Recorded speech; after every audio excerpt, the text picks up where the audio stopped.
చెట్టి మనుషుల సాహసం. అనగనగా ఒక ఊరిలో రాము, సీత అనే ఇద్దరు అన్నచెల్లెళ్ళు ఉండేవారు. రాముకి 8 సీతకి 6 వాళ్ళిద్దరూ చాలా చురుకైన పిల్లలు. రోజూ సాయంత్రం వాళ్ల ఇంటి వెనకున్న పెద్ద తోటలో ఆడుకునేవారు. ఆ తోటలో రకరకాల పూల మొక్కలు, పండ్ల చెట్లు ఉండేవి. ఒకరోజు సాయంత్రం వాళ్ళిద్దరూ దాగుడుమూతలు ఆడుకుంటున్నారు. సీత దాక్కోవడానికి తోట చివర ఉన్న ఒక పాత మామిడి చెట్టు వెనక్కి వెళ్ళింది. ఆ చెట్టు చాలా పాతది. దాని గురించి వాళ్ల తాతయ్య ఎన్నో కథలు చెప్పేవారు. చెట్టు వెనక దాక్కున్న సీతకు ఒక వింత వస్తువు కనిపించింది. అది ఒక చిన్న పండు. అచ్చం నేరేడు పండులా ఉంది, కాని మిలమిల మెరుస్తూ నీలం రంగులో ఉంది. దాన్ని చూడగానే సీతకు చాలా ఆశ్చర్యం వేసింది. అన్నా, ఇటురా, తొందరగా రా అని రామును పిలిచింది. రాము పరుగెత్తుకుంటూ వచ్చాడు. ఇద్దరూ ఆ మెరిసే పండును ఆశ్చర్యంగా చూశారు. ఇదేంటి సీతా, ఇప్పుడు ఇలాంటి పండును చూడలేదే అన్నాడు రాము. చాలా అందంగా ఉంది కదా అన్నా, తిందామా అని అడిగింది సీత ఆశగా. అమ్మా, తెలియని పండ్లు తినొద్దని చెప్పింది కదా అన్నాడు రాము కాస్త భయంగా. అయ్యో, ఒక్క చింద ముక్కే కదా, ఏమీ కాదులే అని సీత పండును అందుకుంది. ఇద్దరూ ఆ పండును సగం సగం పంచుకుని ఒకేసారి నోట్లో పెట్టుకున్నారు. ఆ పండు రుచి చాలా తియ్యగా ఉంది, కాని అది తిన్న మరుక్షణమే వాళ్ల కళ్ళు తిరిగాయి. ప్రపంచం మొత్తం గిరగిరా తిరుగుతున్నట్లు అనిపించింది. వాళ్లు కళ్ళు తెరిచి చూసేసరికి వాళ్లకి ఊహించని షాక్ తగిలింది. వాళ్ళిద్దరూ బొటనవేలు అంత పరిమాణంలోకి మారిపోయారు. వాళ్లు మామూలుగా ఆడుకునే గడ్డి ఇప్పుడు పెద్ద అడవిలా కనిపిస్తోంది. పక్కనే ఉన్న ఒక ఎర్రని ఆరుద్ర పురుగు ఒక పెద్ద కారులా ఉంది. ఒక గొంగళి పురుగు రైలు బండిలా పాకుతూ వెళుతోంది. వాళ్లకి చాలా భయం వేసింది. అన్నా, మనం చాలా చిన్నగా అయిపోయాం, ఇప్పుడు ఎలా అని సీత ఏడవడం మొదలుపెట్టింది. రాము అన్నకదా, ధైర్యం తెచ్చుకుని, ఏడవక సీత, మనం ఎలాగైనా మళ్లీ మామూలుగా అవ్వాలి, అమ్మ వాళ్లని పిలుద్దాం అన్నాడు. కాని వాళ్ల గొంతులు చాలా చిన్నగా వినిపిస్తున్నాయి.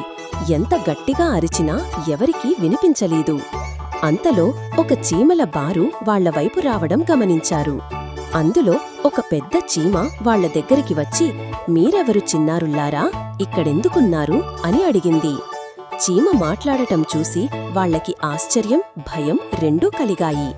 రాము ధైర్యం చేసి, మేము రాము, సీత ఒక మాయపండు తిని ఇలా చిన్నగా అయిపోయాం అని జరిగిందంతా చెప్పాడు.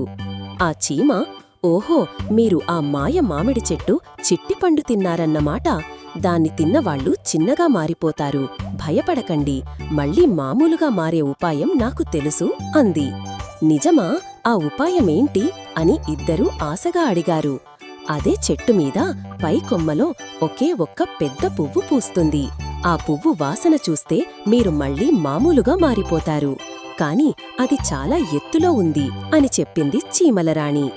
అంత ఎత్తుకు ఎలా వెళ్ళాలి అని ఆలోచిస్తుండగా పక్కనే ఉన్న ఒక మందార పువ్వు మీద ఒక అందమైన సీతాకోకచిలుక వాలింది. సీతకు ఒక ఉపాయం తట్టింది. సీతాకోకచిలుకగారు, సీతాకోకచిలుకగారు, మాకు కొంచెం సహాయం చేస్తారా అని మర్యాదగా అడిగింది. సీతాకోకచిలుక కిందికి చూసి, అయ్యో, మీరెంత చిన్నగా ఉన్నారు, మీకు ఏం సహాయం కావాలి అని ప్రేమగా అడిగింది. రాము, సీత జరిగిందంతా చెప్పారు. వాళ్ల కథ విన్న సీతాకోకచిలుక జాలిపడి, సరే, నా రెక్కల మీద కూర్చోండి, నేను మిమ్మల్ని ఆ పువ్వు దగ్గరికి తీసుకువెళుతాను అంది.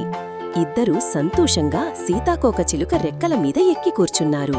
అది రెక్కలు టపటపలాడిస్తూ గాలిలోకి ఎగిరి నేరుగా మామిడి చెట్టుపైనున్న ఆ పెద్ద పువ్వు దగ్గర వాలింది. ఆ పువ్వు చాలా పెద్దగా, అందంగా ఉంది.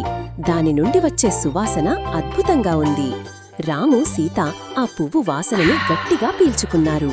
అంతే, మళ్లీ వాళ్ల కళ్ళు తిరిగాయి. క్షణాల్లో వాళ్లు మళ్లీ వాళ్ల మామూలు పరిమాణంలోకి వచ్చేశారు. వాళ్లకి చాలా సంతోషం వేసింది. వాళ్లు సీతాకోకచిలుకకు కింద ఉన్న చీమల రాణికి పెద్దగా ధన్యవాదాలు అని చెప్పారు. సీతాకోకచిలుక కన్నుగేటి ఎగిరిపోయింది.